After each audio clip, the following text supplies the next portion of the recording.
Hello and welcome to Twist List. Today we are looking at 10 interesting facts about population control in ancient Greece. The demography of ancient Greece has always been a hard subject to study. Although ancient sources provide no reliable statistical data on childbirth, mortality, life expectancy, and other related metrics, we do know quite a bit about practices and issues that affected population levels. Ancient Greek folklore and imagery glorify the procreative energy of female sexuality. But we also know that under some circumstances, women wanted to avoid pregnancy or dispose of illegitimate, deformed, or sick children. At number 10 we have Silphium. There is plenty of recorded evidence that the Greeks were familiar with the contraceptive properties of a small tree known as Silphium, which belonged to the Ferula genus. This plant was both discovered and marketed by the Greek colonists in Cyrene, an ancient Greek city on the North African coast near present-day Shahat, Libya. Clinical testing performed with extracts from plants of related species have shown them to be effective contraceptives in animals provided that the extract is administered within 3 days of mating. This suggests that Silphium may have been used as an herbal morning after pill similar to the morning after pills marketed today. Wilson 2006, 182. All attempts to transplant and cultivate the Silphium tree outside Cyrene were unsuccessful. The overexploitation of Silphium led to its extinction. By the 1st century AD, the plant was expensive due to the low supply, and the last historical reference we know is dated to the 4th century AD. The 9th spot on the list is occupied by magical procedures. In ancient Greece, magical concoctions, spells, amulets, and incantations were believed to aid both reproduction and contraception. For some reason, the testicles of a weasel were believed to act in both directions. The contraceptive use of weasel testicles employed the left testicle wrapped in mule skin and attached to the woman. Since the text does not tell us exactly how the testicles should be attached to the woman, it is not possible to confirm or deny the effectiveness of this procedure. McEwen 2013. 35. According to an ancient Greek text known as Cyrenides, 2.7, the right testicle of a weasel reduced to ashes and mixed in a paste with myrrh was believed to aid conception when inserted into a woman's vagina on a small ball of wool before the sexual encounter. Number 8 on our list is male contraception. Some ancient sources refer to a plant named Periclemenon that was believed to act as a male contraceptive, but all modern attempts to identify it have failed. The renowned Greek physician Galen reported that the chaste tree was used by athletes to prevent erections. There are other references claiming that the leaves of the chaste tree were chewed by priests to decrease sexual desire. Wilson 2006, 182. Modern testing of chaste tree extract on dogs has shown it to be an effective blocker of sperm production. Coitus interruptus was a known male contraceptive method, but it is unclear to what extent this method was employed judging by the scarce reference to it. At number 7 we have abortion. Abortion was a well-known procedure in ancient Greece. Although the ancient Greeks knew both surgical and chemical procedures to interrupt a pregnancy, literary evidence suggests that surgical methods were discouraged due to the risk posed to the mother. Although abortion was considered controversial in some Greek cities, we have no evidence that it was a punishable crime. Ancient Greek medical texts indicate that abortion was often practiced by prostitutes. Wilson 2006, 1. Socrates, whose mother was a midwife, said in Plato's Theaetetus, 149d, with the drugs and incantations they administer, midwives can, during an early stage of the pregnancy, cause a miscarriage if they so decide. Ancient Greek medical literature recorded the names of several plants that were used to terminate early pregnancies including rue, pennyroyal, myrrh, juniper, and birthwort. Number 6 on the list is infanticide. Infanticide was a well-known method of family planning. From a legal standpoint, a child had little protection until the amphidromia was conducted, which was the ceremony where the father named the child. The term infant exposure, putting the infant outside, is used in ancient sources, presumably as a euphemism for infanticide in many cases. The outcome of the abandonment of an infant is either death or adoption by a third party. Hornblower and Spalforth 2012, 735. In general, the child could be killed without any legal trouble or moral controversies at any point before this ceremony took place. Moreover, in some ancient Greek law codes, infanticide was an advisable course of action under specific circumstances. Infant exposure is a repetitive theme in ancient lore and legends, and Greece is no exception, for example Oedipus, Paris, and Telephus.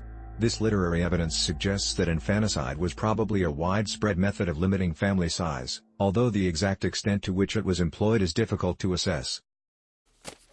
The fifth spot on the list is occupied by deformed infants. There is a very specific form of infanticide recorded in ancient Greece that has been strongly connected to Sparta. According to Plutarch, Life of Lycurgus, 16, every Spartan newborn had to be brought to the elders for examination. The reality is that Spartans were not the only ones concerned with deformed infants. In Book 7 of his work Politics, Aristotle supports infanticide in the case of deformed infants. As to the exposure and rearing of children, let there be a law that no deformed child shall live.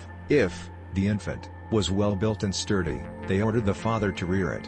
But if it was ill-born and deformed, they sent it to the so-called apotheti, a chasm-like place at the foot of Mount Taygetus, in the conviction that the life of that which nature had not well equipped at the very beginning for health and strength, was of no advantage either to itself or the state. Even the Romans and the law of the 12 Tables, the foundation of Rome's legal system, contemplated the killing of deformed infants. Table 4, 1, a notably deformed child shall be killed immediately. Number 4 on the list is homosexuality.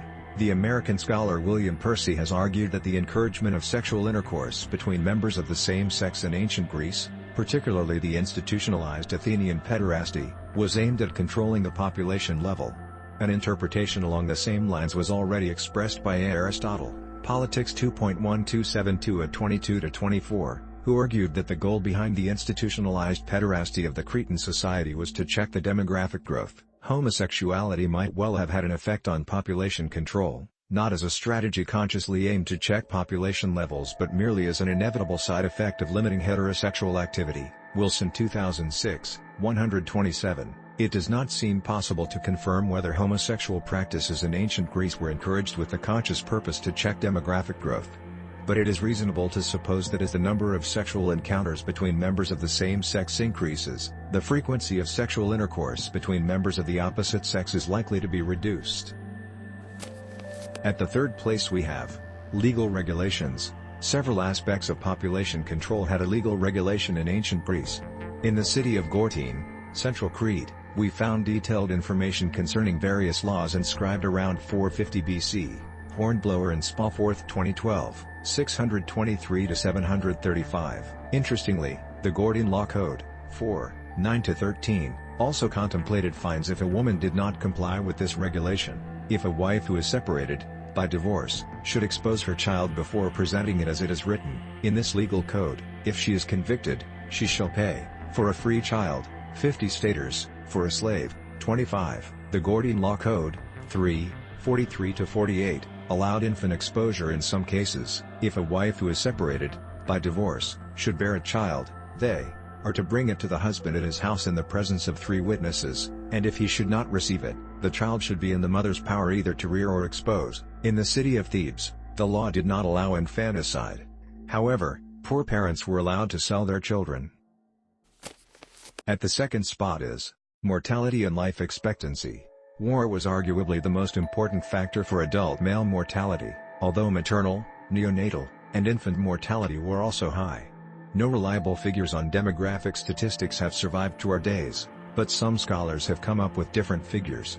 Maternal death estimates range from 5 in 20,000, a truly low and probably unrealistic calculation, to 25 in 1,000. This rate would vary in different places at different times. Hornblower and Spawforth 2014, 161, 617. The ancient Greeks coined the word amphithales, blooming on both sides, to refer to a child with both parents still alive. The fact that a special word was employed to refer to this situation suggests that life expectancy was low. McEwen 2013, 16. Based on forensic anthropology data from classical Greece cemeteries, infant mortality has been estimated at about 30%. Olynthus, northern Greece, assuming that the sample of human remains analyzed is representative of the wider population, which is uncertain. And finally, at number 1, miscellaneous birth control methods. Ancient literature records a number of additional contraceptive methods that are hard to classify and of dubious effectiveness. In the 1st century AD, the Greek physician Dioscorides recommended anointing the male genitals with cedar gum and applying alum to the uterus. Such practice was believed to make the womb unsuitable to host the male seed. Other methods included the use of a suppository of peppermint and honey before intercourse and a peppery pessary after sexual activity to dry out the uterus and make it inhospitable for the fetus. Thanks for watching. If you enjoyed this video and would like to see more, then please hit the subscribe button.